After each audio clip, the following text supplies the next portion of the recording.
오늘 말씀은 사람으로 세우시는 예수님이라는 제목을 가지고 하나님 말씀을 증거하도록 하겠습니다. 사람으로 세우시는 예수님이라는 제목 속에서 오늘 우리가 말씀을 나눌 것은 뭐냐면, 첫째, 어떤 사람으로 세우느냐, 또 두 번째, 예수님은 어떤 통로를 통해서, 어떤 방법을 통해서 이렇게 사람들을 세우는가에 대해서 조금 오늘 본문 중심으로 그 본문과 연결되는 관주라고 그러죠. 연결된 말씀을 통하여 살펴보려고 합니다. 그러면 사람이라는 기준을 우리가 봐야 되는데, 이 기준은 세상의 기준이 아니고 하나님이 인정하는 사람을 이야기합니다. 예수님께서 이런 말씀을 한 적이 있죠. 너희가 살았다 하나 죽은 자다. 이건 하나님이 인정하지 않는 사람이죠.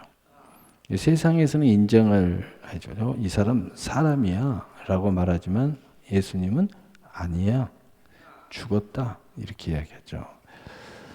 또 이 무덤과 같다. 무덤과 같은 사람도 있어요. 회칠한 무덤과 같은 사람이라고 예수님은 회칠한 무덤이에요. 회칠한. 이미 무덤 속에 들어가 있다는 거예요. 살아서 너는 움직인다고 하나 회를 칠해서 이미 무덤 속에 들어있다는 거죠. 자, 그러면 하나님께서 인정하는 사람은 어떤 유형이 있을까? 처음부터 살아서 하나님이 사람으로 사는 사람들이 있어요. 그 다음에 두 번째로는 처음에는 사람이 아니야. 그런데 어느 중간에 살아가다가 사람이 됐어. 그래가지고 사람으로 사는 사람이 있어요. 근데 또 어떤 사람은 끝까지 사람이 아니야. 근데 마지막 순간에 사람이 돼가지고 마지막 순간에 하나님 나라에 입성하는 사람이 있어요. 이런 사람들이 있어요. 그래서 사람의 이 유형이 굉장히 많아요. 그런데 또 이 사람의 유형이 어떤 또 유형이 있냐면은, 우리가 볼 때나 누가 볼 때 저 사람 아니야. 다시 말하면 모든 환경의 삶이 사람이 아닌 것처럼 살고 있어요. 저 아주 진흙탕에 있는 거예요. 그런데 하나님이 보실 때는 사람이야. 그 속에 있는데 믿음으로 살고 있어요. 그게 사람이야, 사람. 진흙통에 빠져 있는데 누가 봐도 좋은 사람이 아닌데 사람이야. 그 속에서 살아있는 믿음을 소유하면서 무림치면서 살고 있는 사람이다. 사람으로 사는 사람이 있어요. 그런데 누가 봐도 사람이야.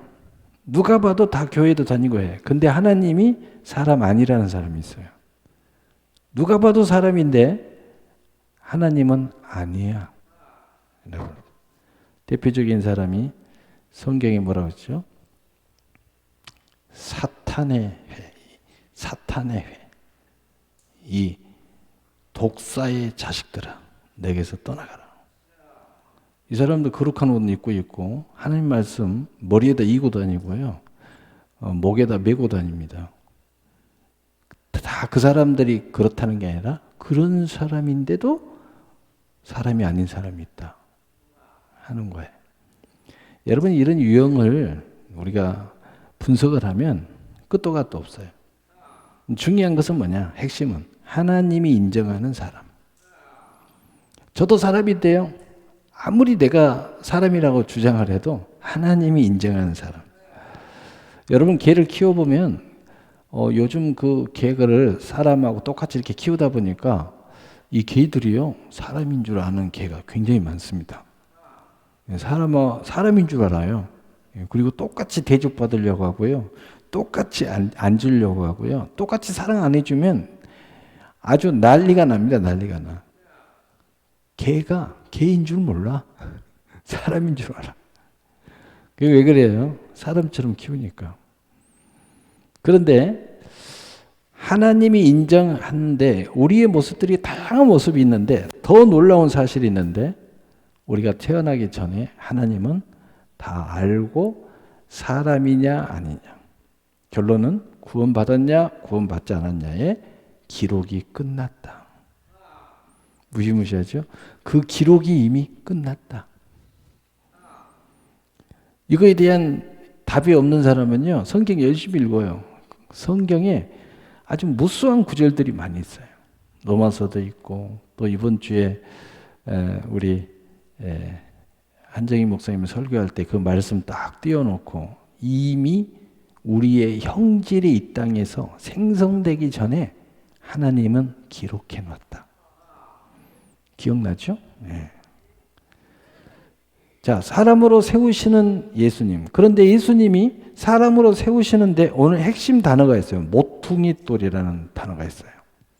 여기까지 설명하고 오늘 어떤 사람의 모습. 우리는 사람인데 그러면 이 사람이라는 사람은 어떤 사람인가? 또 어떤 사람의 모습으로, 어떤 방법으로. 먼저 모퉁이 돌이라는 의미를 우리가 알아야 돼요. 모퉁이 돌은 뭐냐면 굉장히 중요한 위치에 있고 역할을 해요. 그런데 전혀 중요할 것 같지 않게 보이는 거예요. 너무너무 중요한데 이게 빠지면 기둥이 세워질 수도 집이 세워질 수가 없는데도 불구하고 이게 전혀 중요하게 여기지 않는, 잘 보이지 않는 모습을 가지고 있다는 거예요. 그러니까 우리가 포도나무를 보면 깡마른 포도나무는 나무로 보이지도 않습니다.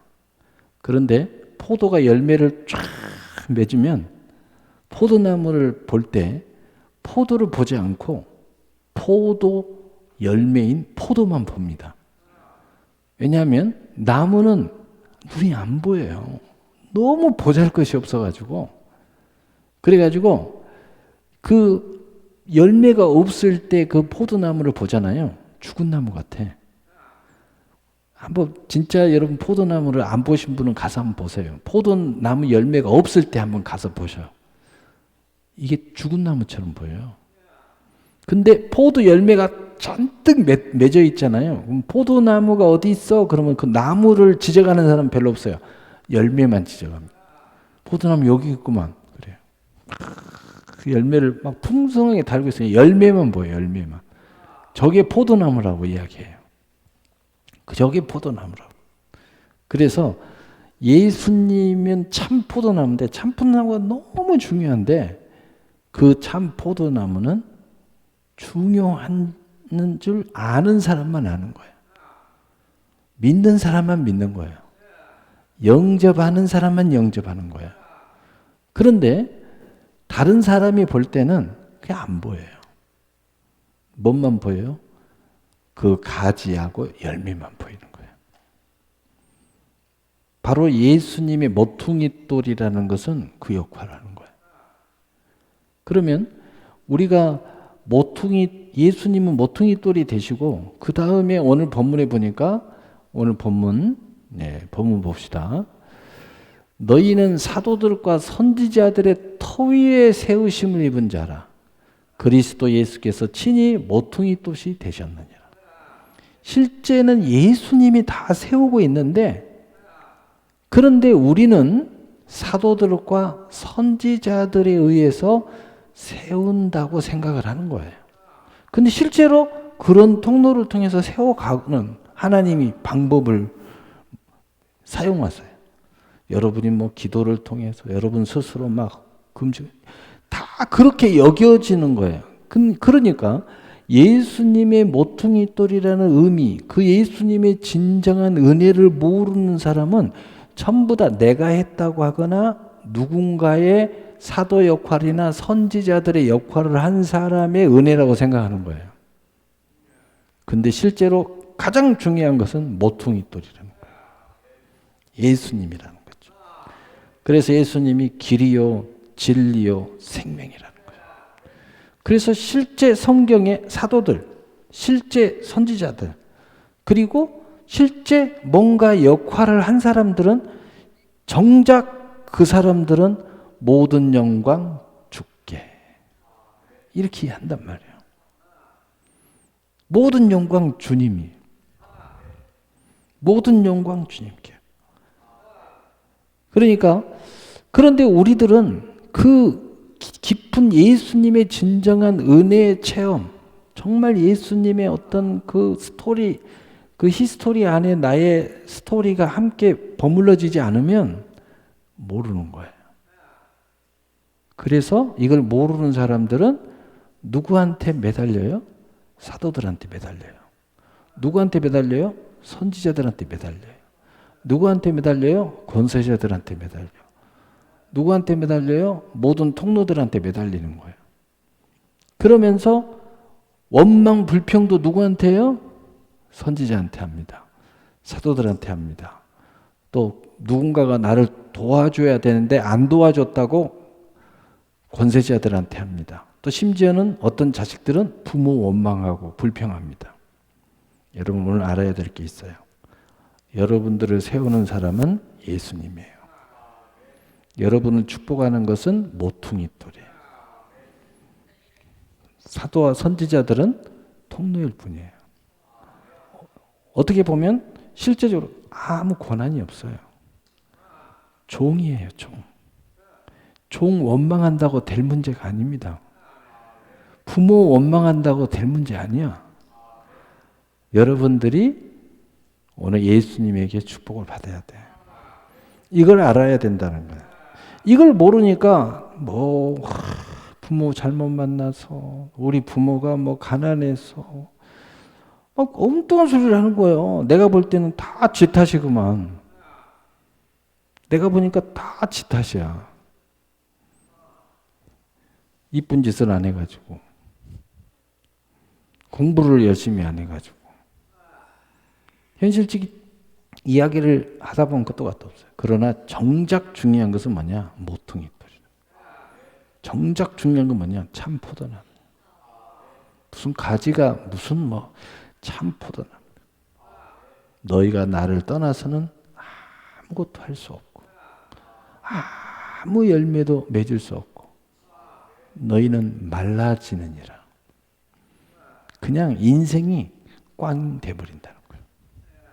여러분 이걸 꼭 아셔야 돼요. 오늘 이 서론의 말씀이 가장 중요한 핵심 말씀이에요. 이걸 제대로 알면 여러분 원망 없어져요. 나의 모든 문제가 예수님과의 문제라는 것을 이제 알아야 돼요. 여러분 축복도 마찬가지고 여러분 자존감을 세우는 것도 마찬가지고 행복도 마찬가지고 여러분의 배에 생수의 강, 은혜, 신앙생활, 풍성한 삶 모든 게 다 마찬가지예요. 단지 지금 여러분 앞에 서 있는 여기 이상영 목사나 여러분 부모나 또는 어떤 선생이나 이런 것들은 다 통로 종이야, 종. 역할을 할 뿐이에요. 하나님이 만약에 여러분이 누군가 여러분의 부모 잘 만났다. 그게 아니야. 하나님이 축복했기 때문이야. 예수님이 축복했기 때문이야. 예수님이 축복 안 했으면 천하의 부자 부모를 만나도 너는 알거지. 그런 사람도 굉장히 많아요. 여러분 이걸 꼭 아셔야 돼요. 이걸 알아야 우리는 헛된 마음을 뺏기지 않고 헛된 망상에 사로잡히지 않고 헛된 수고를 하지 않아요. 얼마나 많은 사람들이 이걸 몰라가지고 헛된 수고를 하고 다녀요. 사람 관계, 사람이 이 관계를 잘해야 된다고 엄청나게 여기다 놓고 막 관계하고 하고 그냥 선물을 보내고 물론 이 은혜를 아는 사람이 이렇게 하는 것은 의미가 달라요. 이건 복음이고 하나님의 선을 이루는 거고 합력하여 선을 이루는 거고 하나님 뜻을 이루는 그러한 사도적으로 또 은혜의 선물을 따라 일꾼이 되는 길이기 때문에 이 의미가 다르지만 이걸 모르고 거기에 내 축복이 있고 저 사람한테 내 인생이 다 이 사람들은요 전부 다 헛수고하고 있는 거예요. 그렇게 해갖고 또 안 되니까 또 원망해요. 원망해. 원망하고 불평하고 난리 법석을 떱니다. 그래가지고 그 사람 주변에 있으면요, 너무 많은 사람들이 고통을 당해요. 그런 자식이 있으면요, 부모가 너무 고통을 당합니다. 왜냐? 모든 원망을 부모한테 돌리니까. 그런 또 부모도 있어요. 자식한테 원망하는 부모도 있더라고. 어떤 자식은 뭘 맨날 갖고 오는데 너는 뭐하냐 막 이래가면서, 야, 그런 또 부모를 두면 그런 자식들은요, 참 부모 천국 갈 때까지 너무 힘들어. 근데 그 부모가 뭘 몰라요? 이걸 몰라서 그런 거예요. 이걸 꼭 알아야 됩니다. 자, 그렇다면 오늘 본문으로 들어가서, 자, 이걸 알고 이제 봅시다. 그러면 너희는 어떤 사람이냐?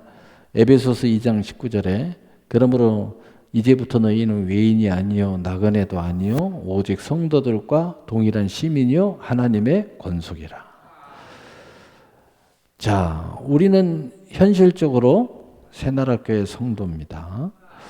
현실적으로 누구누구 부모의 자녀입니다. 또 현실적으로 여러분은 어느 직장에 다니고 어떤 기업을 세웠습니다. 뭐 이런저런 모습들로 이렇게 살아갑니다. 그러나 그보다 위에 있는 게 있어. 그건 하나님의 권속이다. 그보다 먼저인 게 있어요. 하나님의 권속이에요. 여러분의 믿음이 이 하나님의 권속이라는 믿음을 고백한다면 무엇이든지 하나님의 권속으로서 우선순위가 되는 거예요. 무슨 얘기예요? 하나님이 가장 여러분을 먼저 축복하신다. 이게 굉장히 중요한 거예요. 왜냐하면 하나님이 축복하지 않는데 지금 기타의 관계가 아무리 여러분을 축복해도 축복이 안 됩니다. 왜냐하면 하나님이 허락하지 않았기 때문에. 여러분 학원 선생님이 여러분 개인 교습 아무리 시켜도요, 여러분 성공 못합니다. 하나님이 여러분을 축복하셔야 돼요. 하나님의 권속이라는 이 단어가 내게 있어서 가장 위에 있어야 돼요. 어떻게 보면 여러분의 가족이라는 개념, 우리는 이 가족이 가장 중요하잖아요. 어떻게 보면 지금 현재 우리의 모습들을 보면 가족이 가장 먼저야. 보면은 참 요즘 사회에 보면 가족이 가장 먼저입니다. 교회도 먼저도 아니에요. 가족이 가장 먼저야. 보면은 신앙생활도 먼저 아니야. 보면 가만히 보면 가족이 가장 먼저야. 근데 그렇게 관계 좋은 가족보다도 그 가족보다도 중요하게 여기는 게 하나님의 권속이다. 이게 더 먼저 돼야 돼요. 더 중요하게 돼야 돼요. 이게 더 최고가 돼야 돼요. 그래야 당신이 가장 소중하게 여기는 여러분의 가족이 정말 축복의 가정이 될 수 있어요. 왜냐? 당신이 그런 신앙을 소유하고 하나님 앞에 축복받는 권속이 될 때 여러분의 가정이 그런 축복을 받아 누릴 수 있다는 거죠. 이게 굉장히 중요한 겁니다. 그리고 이제 여러분이 이걸 알게 되면 뭐가 이제 달라져야 되냐면은 여러분은 외인이 아니다. 명심해라. 어떤 일이 있어도 나는 이제 하나님의 권속이다. 이게 헷갈린 사람들은요, 내가 믿음이 있다가 없다가 하나님이 나를 버린 것 같기도, 저 애인이 아닙니다. 두 번째로는 나그네가 아니다. 나그네가 아니라는 건 뭐예요? 아직도 정처 없이 떠노는 인생 아니다. 우리는 하나님의 나라의 호적을 가졌다. 하나님의 시민이다. 이거 명심해라. 지금 죽어도 여러분은 천국에 들어간다. 나그네 아닙니다. 네. 나그네처럼 정처 없이 살지 마세요. 이제 무엇을 해도 분명해야 돼. 그럼 분명하면 뭐예요? 여러분 인생이 분명해져요. 신앙생활 분명해지고요. 직업관도 분명해지고 사람 만나는 것도 분명해지고 또 무엇을 해도 분명하게 삽니다. 왜? 하나님의 나라의 백성으로서 권속으로서 내가 분명해지면 이제 나그네가 아니야. 정처 없이 떠도지 마세요. 정처 없이 떠도는 인생 아닙니다. 아직도 이걸 명확하게 하지 않으면 여러분 자꾸 불안하면 떠나려고 하고 유리하려고 하고 방황하려고 하고 또 마음이 싱숭생숭하면 어디 바닷가 가야 되고 안 그러면 미치려고 하고 여러분 이거 분명히 하면 달라집니다. 자, 그 다음에 오직 성도들과 동일한 시민이다. 자, 하나님의 권속과 성도는 동일한 의미로 해석을 하고요. 동일한 시민이다 이 말은 무슨 말이에요? 하나님은 여러분의 어떤 상황이어도 여러분 차별이 없다는 거예요. 동일한 기회의 믿음을 가진 사람들이라는 거예요. 여러분이 야, 저 사람은 왜 이렇게 믿음이 좋아? 천만의 말씀이에요. 저 사람은 믿음을 크게 사용하는 것뿐이에요. 동일한 믿음의 기회를 가지고 있다. 동일한 축복의 기회를 가지고 있다. 동일한 은혜의 기회를 가지고 있다. 여러분 믿음대로 기회는 얼마든지 여러분 앞에 놓여 있다. 하나님은 차별 없는 의를 가지셨다. 이것을 명심해라. 명심해. 그러니까 결론은 뭐예요? 이걸 알게 되면 어떻게 돼요? 비교하죠. 왜 저 사람은 축복해요? 하나님의 축복을 받아야 되는데도 불구하고 그 축복을 도전하고 원하고 기도하고 천국을 침노하는 것은 여러분 믿음대로야. 기회는 동일해요. 근데 그 기회를 내가 사용하는 것이 나한테 달려 있다는 거예요. 내 믿음대로 될지어다. 내 심는 대로 거두리라. 여러분 더 이상 원망하지 마세요. 그래서 하나님 원망 가장 싫어요. 왜냐하면 원망 받을 이유가 없으셔요. 여러분 부모 원망 받을 이유가 없어요. 여기 있는 목사 원망 받을 이유가 없습니다. 세상 원망 받을 이유가 없어요. 세상도 원망 받을 이유가 없어요. 너 극단적인 이야기를 할까요? 마귀도 원망의 대상이 아닙니다. 마귀 원망하는 사람이 있고 맨날 귀신 탓하는 사람들이 있는데 여러분 우리에게는 이 모든 것들을 결박할 수 있는 권세가 와 있어요. 내가 믿음으로 저를 대적하면 쫓겨나요. 뱀과 정갈을 밟으며 원수의 모든 능력을 제할 권세를 주었으니 결탄코 너희를 해치 못하리라. 하나님의 약속이잖아요. 예수님이 이미 축복하셨잖아요. 예수님이 그런 권세를 주셨잖아. 심지어는 예수님이 세상 끝날까지 내가 너와 함께 한다고 그러잖아. 뭐 가지고요? 하늘의 권세와 땅의 권세를 가지고 함께 하겠다. 이렇게까지 이야기하는데 무슨 더 이상 그렇게 핑계를 댑니까? 우리 핑계 대면 안 돼요. 핑계 댈 아무런 조건이 없어요. 굳이 핑계 대라면 네 탓이다. 우리 가슴에다 손을 대고 내 탓이다. 여러분 신앙을 깊이 알고 성경을 깊이 알고 하나님이 얼마나 우리를 사랑하고 얼마나 놀라운 계획을 가지고 얼마나 세세하게 하나님이 우리에게 접근하고 우리와 동행하고 있는 그 치밀한 하나님의 은혜를 생각을 딱 알게 되면은요, 다 내 탓이구나. 아, 내 탓이야. 하나님은 이렇게 하셨는데 또 내가 아이고 내 탓이구나. 하나님은 그래도 기다려 주셨는데 또 내가 아이고 내 탓이구나. 하나님은 그래도 나를 용서하셨는데 아이고 또 내 탓이구나. 하나님은 기도에 응답하시려고 했는데 아이고 또 내가 기도 안 한 내 탓이구나.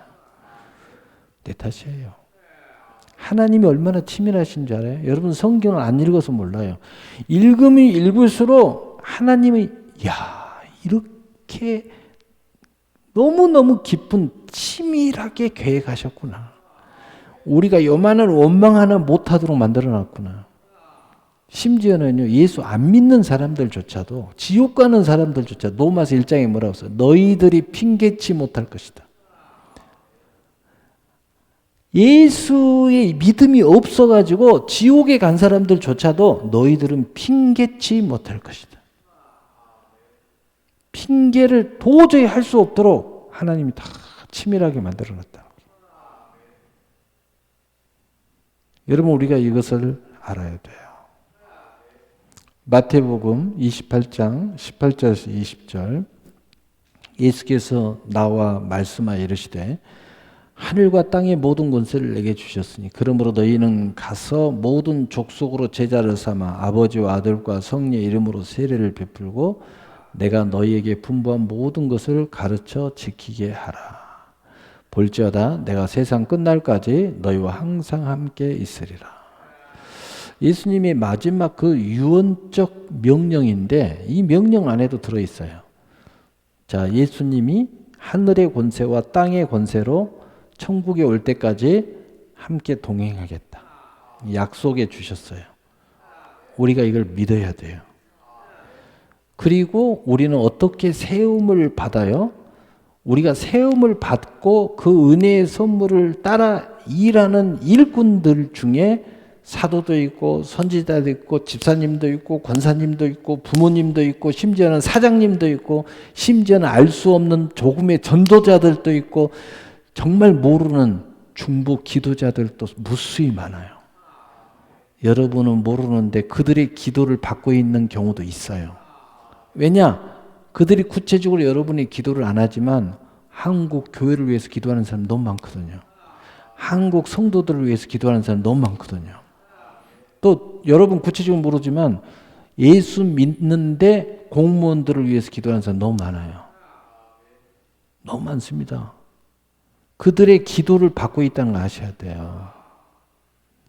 그래서 그들의 역할 중에 어떻게 해서 우리가 세움을 받냐? 먼저 그들이 우리를 모든 민족으로 제자를 삼아 전도한다는 거죠. 그렇게 해서 우리가 세움을 받아간다. 그 다음에 두 번째로는 아들과 아버지와 성령의 이름으로 세례를 베푸는 통로를 통해서 우리가 세움을 받았다. 이건 시간이 너무 많이 걸리니까 다 아는 거니까 이렇게 해서 아멘. 네. 그 다음에 내가 너희에게 분부한 모든 것을 가르쳐 지키게 하라. 오늘 또 예배 중에 말씀을 가르치고 있죠. 그러면서 지키게 하려고 몸부림치는데 여러분이 스스로 자원하는 마음으로 하는 것도 중요하지만 하나님의 은혜를 더불어서 저절로 해져 가는 거죠. 그래야 진짜 지키는 게 되죠. 바로 그런 것을 통해서 여러분이 세움을 받는다는 거죠. 얼마나 놀라운 하나님의 은혜입니까? 여기 아는 사람만을 통해서, 여기 있는 이상용 목사만을 통해서가 아니에요. 보여주는 이상용 목사의 역할이 굉장히 중요하긴 중요하지만 그러나 그런 중에도 보이지 않는 수많은 하나님의 은혜의 통로가 있다. 그걸 아셔야 된다. 그리고 중요한 것은 뭐냐? 여러분 부모의 역할이 너무 중요하고 여기 있는 목사의 역할이 너무 중요하고 또 구역장의 역할이 너무 중요하고 또 여러분의 삶 속에서 여러분을 성장하는 많은 마치 프로그램이 있듯이 선생도 있고 뭐 학원 선생도 있고 많은 만남의 친구들도 있고 많은 역할이 있는데 이 역할이 너무 중요합니다. 그래서 좋은 친구 만나야 된다. 좋은 사람 만나야 된다. 이런 사람들은 뒤돌아보지 말고 헤어져라. 뭐 이런 말씀도 있고 너무 많아요. 왜냐하면 너무 관계가 이게 중요하니까. 그러나 가장 중요한 것이 하나님과의 관계 중요하다. 이거 계속 말하고 있습니다. 여러분이 혹시 이런 관계가 잘못돼도 하나님이 여러분 지키시고 축복하시면 된다는 사실을 믿어야 됩니다. 그럼에도 불구하고 죽을 상황에도 살아남아요. 마지막 세상에서 저 사람은 절대 사람이 아니었는데 마지막 죽는 순간 예수 영접하고 천국 간 사람이 부지기수입니다. 얼마나 놀라운 일입니까? 그렇다고 그 사람이 행운입니까? 행운 맞습니다. 그러나 일찍이 이것을 깨달아 바울 사도처럼 살지는 못하더라도 하늘의 영광을 위해서 산다면 정말 더 행복하겠죠. 그리고 똑같이 엄청난 축복이 되고 부자가 되고 했어도 이 하나님의 은혜를 모르고 그냥 누렸던 과거와 알고 누린 것의 차이는 너무 다르겠죠.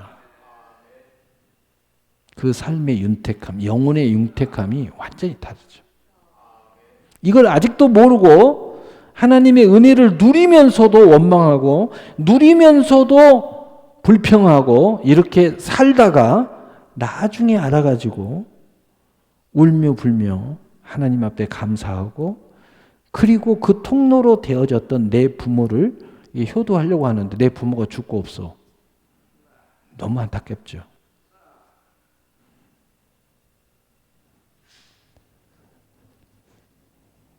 고린도전서 15장 57절 58절 우리 주 예수 그리스도로 말미암아 우리에게 승리를 주시는 하나님께 감사하노니. 자, 중요한 것은 뭐냐? 하나님 프로그램 중에 하나가 뭐냐? 하나님의 자녀는 승리를 주신다. 믿으십시오. 승리를 통하여 하나님이 우리를 세워가신다. 반드시 승리를 주신다. 여러분, 이 싸움을 포기하지 않는 이상은 끝난 싸움이 아닙니다. 목사님, 저 몇 번 실패했는데요. 그러면 싸움을 끝냈어요? 그러면 당신은 승리 못했어요. 아니에요, 목사님. 아직도 저는 싸울 거예요. 믿음으로 저는 살 거예요. 그러면 싸움이 안 끝났어요. 당신은 반드시 승리할 겁니다. 우리가 믿음을 포기하지 않는 한 결국은 마지막 승리자가 되는 거예요.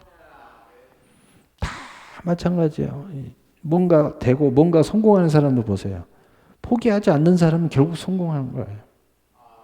이 사람이 실패를 안 했어요? 실패 골백 번 했어요. 근데 마지막 승리하니까 마지막 성공하니까 성공자가 된 거예요. 근데 한 번도 시도를 안 해봤는데 시도를 안 하는 사람 자체는요, 행동으로 옮기지 않는 사람들은, 도전하지 않는 사람은, 천국을 침노하지 않는 사람은 그냥 실패자도 아니고 성공자도 아닌데 여러분이 원하는 그런 삶은 없죠. 그래서 믿음 바라는 것 실상에 보지 못하는 증거. 예수님께서 말해요. 천국은 침노하는 자가 천국을 빼앗느니라.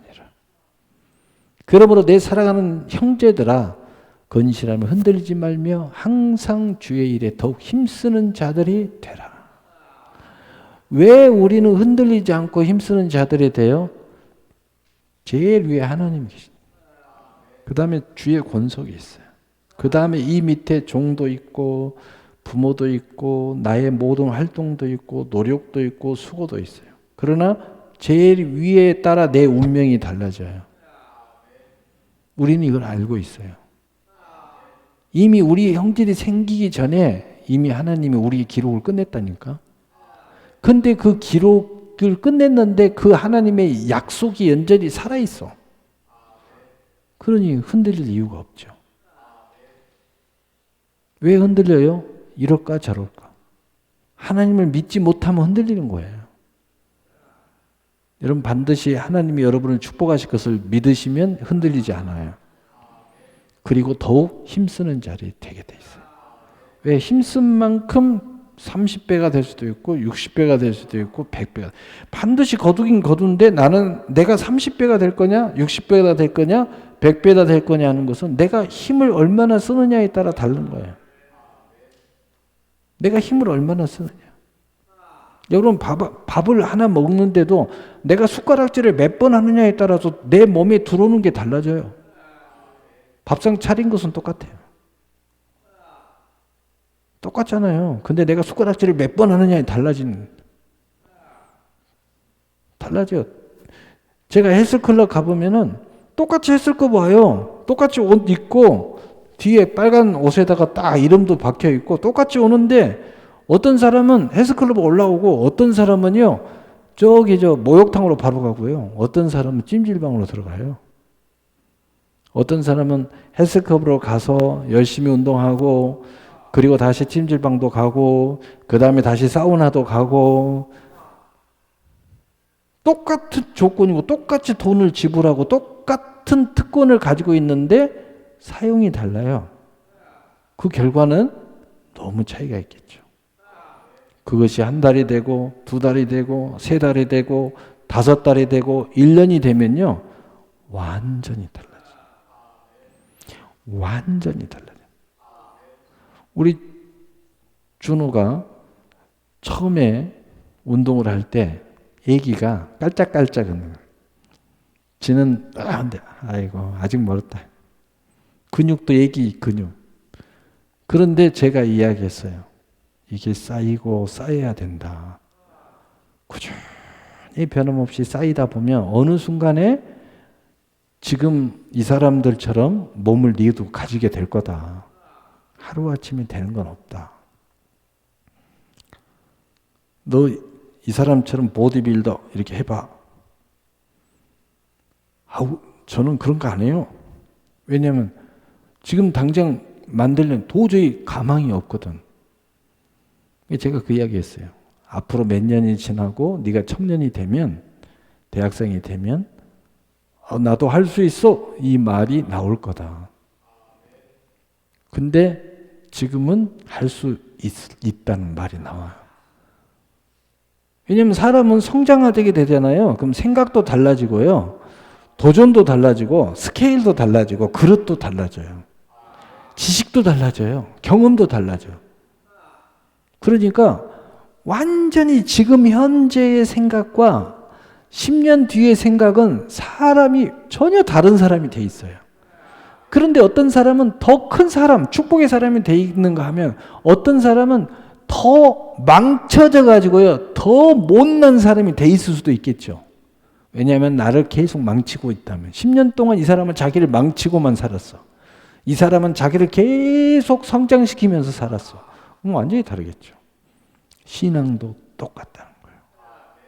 하나님의 은혜도 똑같다는 거예요. 더욱 힘쓰는 자들이 되라. 이는 너희 수고가 주 안에서 헛되지 않은 줄 압니다. 여러분의 기도가 어떨 때는 기도하다 보면 너무 힘들어요. 삶의 변화는 일어나는 것 같지도 않고. 그런데 내가 이렇게 계속 기도해야 되나? 또 어떨 때는 주변을 돌아보니까 나보다 기도도 훨씬 안 하는 것 같은데 저 사람이 더 잘 살고 더 하나님의 은혜를 받는 것 같아요. 가족이 더 화목한 것 같고. 근데 나는 가족도 화목하지도 못하고 자식들이 순종도 안 하고 도저히 열매도 없는 것 같고 근데 내가 이 기도를 계속 해야 되나? 이런 생각이 들 때가 있습니다. 여러분 기도는 반드시 응답됩니다. 제 말이 믿지 못하겠거든 성경을 뒤져보시고 그것도 잘 믿지 못하겠거든 기독교 서점에 가면 기도의 응답에 대한 엄청난 간증들이 있어요. 기도는 반드시 응답이 됩니다. 죽어서라도 응답이 됩니다. 힐튼 부모님이 기도했다가 응답 못 받은 게 하나 있었는데 아들을 위한 기도 응답 못 받았어요. 근데 죽고 나서 힐튼이 변화되어서 우리가 아는 힐튼이 된 거예요. 성자 어거스틴도 마찬가지예요. 많은 사람들이 다 그런 사람들이에요. 부모님의 기도가 죽어서 응답받은 사람들이에요. 죽어서. 제가 강주에 가면은 어떤 교회가 있어요. 근데 그 형이 동생을 위해서 기도했어요. 구원을 위해서. 근데 몇 년? 25년. 25년 만에 응답받았어요. 한 번도, 그분이 목사님이니까 새벽마다 기도하는 거예요. 동생 구원을 위해서. 근데 25년 만에 응답받았어요. 그런데 그 사람은 그냥 응답 정도가 아니라 천국과 지옥을 갔다 와버렸어요. 그래가지고 엄청난 사역을 하다가 천국 가셨어요. 그러니까 여러분 그 기도에 대해서 나는 잘 감이 안 온다. 간증을 많이 들어보면요. 힘이 나요. 성경을 많이 읽으면 힘이 납니다. 성경은 히스토리, 하나님의 역사에 하나님이 어떻게 역사하시고 어떻게 축복하시고 어떻게 싸우시고 그 내용은 쭉 기록되어 있잖아요. 그걸 읽어보면 하나님이 어떻게 역사하신가 어떻게 말씀하시고 어떻게 역사하시는가 쭉 나와 있잖아요. 헛되지 않은 줄 압니다. 절대 헛되지 않습니다. 여러분이 잘하고 있는 거예요. 여러분이 오늘 예배드린 거 잘하고 있습니다. 여러분이 잠자리에 들기 전에 모든 가족들은 그냥 자자도 여러분은 무릎 꿇고 기도하는 거 헛되지 않습니다. 잘하고 있습니다. 여러분 온 가족들이 칭찬을 안 해주고 어느 누구도 여러분 칭찬 안 해줘도 여러분 스스로가 칭찬하십시오. 그리고 승리하십시오.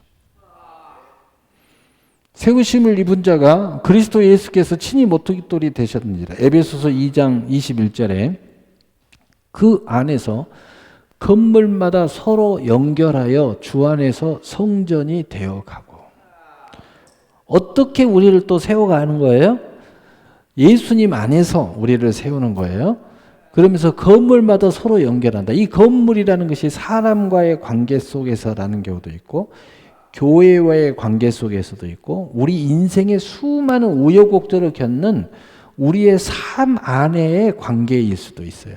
이런 각가지의 관계 속에서 우리가 서로 연결하면서 결론은 뭐예요? 주 안에서 산 성전이 되어간다는 거예요. 이야, 이 말은 더 적극적인 표현은 어떤 표현이냐? 하나님을 숨소리를 느끼면서 함께 살아가는 사람이 된다는 거예요. 와, 하나님 어디 있냐고 그랬는데 하나님이 나와 호흡하면서 같이 살아가는 사람이 되는 거예요. 여러분 주 안에 성전이 되어간다는 말을 율법적으로 생각하지 마세요. 은혜로 생각해요. 하나님이 나와 함께 호흡하면서. 여러분 가족들이 왜 중요합니까? 늘 같이 함께 운명을 같이 하니까 가족이 중요하잖아요. 왜 내 남편이 더 중요하고 내 아내가 더 중요합니까? 자식들은 어차피 떠나갈 거니까 그래도 끝까지 내 남편과 내 아내는 함께 갈 거니까 더 중요한 거야. 그래서 자식도 중요하지만 자식을 너무 사랑하지만 결국은 어떤 상황이 벌어지면 남편을 선택해야 돼. 결국은 아내를 선택해야 돼. 왜냐? 이 두 사람은 끝까지 갈 거니까. 마치 그런 것처럼 우리 하나님은 영원히 함께해야 돼. 그런데 그 하나님이 갑자기 가까이 오셨다가 멀리 가셨다가 이런 개념이 아니라는 거예요. 건물로 연결시켜서 계속 모든 관계, 마귀와의 시험, 환난 이런 모든 것을 관계 속에서 결국은 하나님과 가까이서 숨결을 느끼면서 함께 영원토록 함께 주 안에서 즐거워하는 삶을 살아가도록 만들어가는 사람으로 하나님이 세우신다는 거예요. 여러분 이런 사람이 되면 얼마나 멋지겠어요. 우리 하나님이 여러분을, 우리 주님이 여러분을 늘 응원해 주시고 축복해 주시고 위로해 주시고. 여러분 율법적으로 하나님은 거룩 이렇게 생각하지 마세요. 우리의 진실함과 우리의 은혜의 삶은 다 거룩한 거예요. 제가 그 이야기 했잖아요. 부부의 모든 행위도 하나님 앞에서는 거룩하다. 풀이 자유예요. 주님 안에서 얼마든지 누리는 거예요. 그게 진정 거룩함이에요. 주 안에서 다 거룩한 거예요. 어떤 사람은 그래요. 아내가 믿음이 좋아가지고 예수님 성화를 떡하니 침대 위에다가 탁 걸어놨어요. 그 남편이 맨날 며칠 끙끙 앓다가 여보 저 예수님 좀 밖에다 걸면 안 될까? 왜요? 그러니까 저 사진만 보면 제가 당신 손을 못 잡겠어요. 이게 뭐예요? 이해는 됩니다. 무슨 말인지 다 이해가 돼요. 그러나 아직도 하나님을 모르는 거예요. 예수님이 어떤 분인지 잘 몰라요. 우리는 율법적으로 잘못 배웠어요. 여러분 믿음 안에서 은혜 안에서 풀이해야 돼요. 자유해야 돼요. 이걸 간단하게 설명할까요? 에덴 동산에서 옷 입고 다녔어요? 벗고 다녔어요? 그런데 자유했어요? 어떻게 했어요? 자유했어요. 좀 더 가까이 설명할까요? 우리 어린아이들 어렸을 때 부모 앞에서 다 벗고 다니는 거 부끄러워했어요? 아무렇지도 않았어요? 부끄러워했어요? 보고야, 너 3살 때 부끄러워했니? 지금은 부끄럽지? 조금이라도 엄마가 모르고 문 열면은 막 소리치지? 문 닫으라고.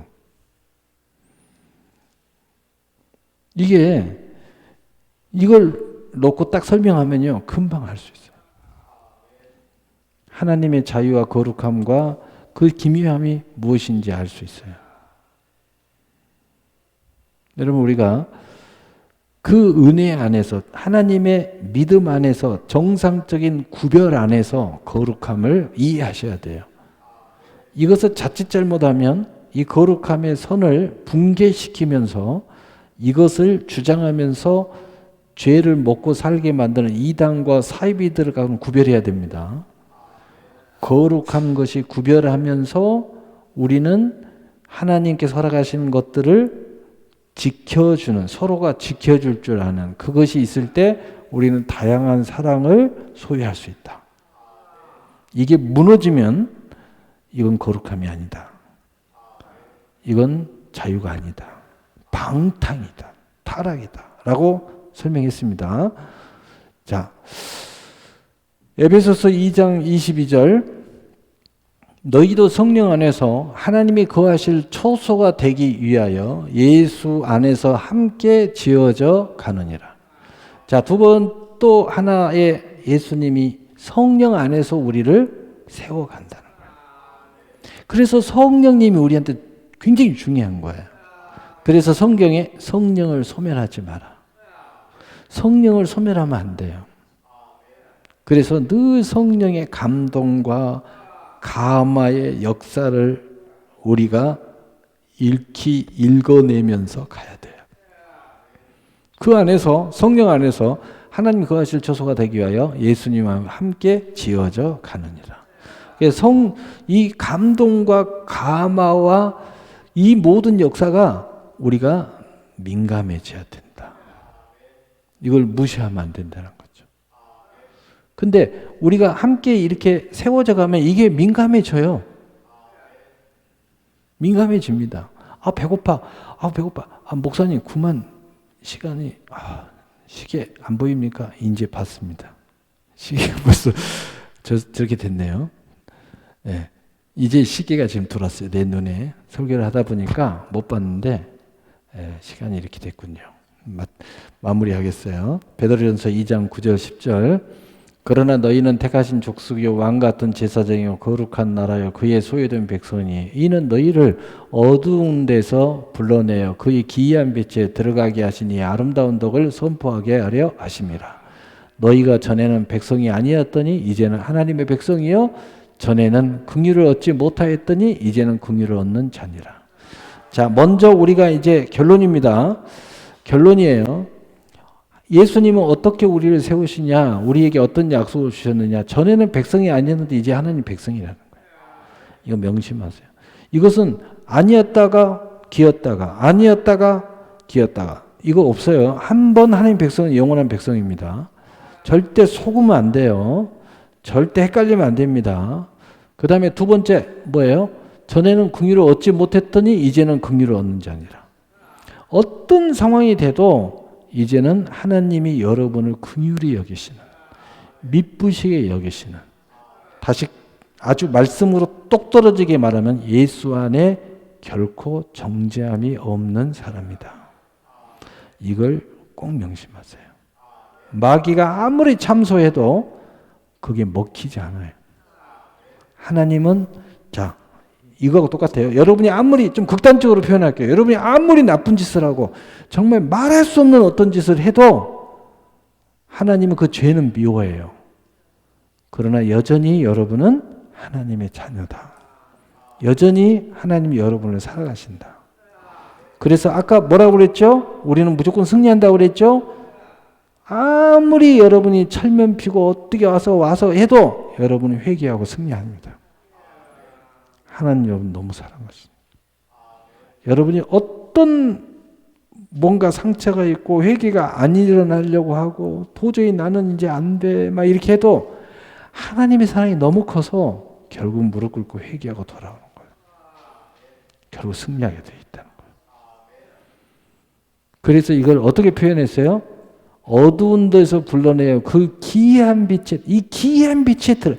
어떻게 이렇게 이것을 이론적으로 다 설명할 수가 없어요. 기이한 빛이 들어와 버렸어. 기이한 일이 계속 일어나요. 도저히 세상에서는 그럴 수 없어. 그것이 뭐 말이 돼. 그래도 말이 돼요. 하나님의 사랑은 말이 돼. 하나님의 은혜는 말이 돼. 하나님의 축복은 말이 돼. 믿음, 믿음이 믿음으로 하면 그 기이한 빛 말이 돼. 다 되게끔 이렇게 기이한 빛이 들어오게 하시는 거예요.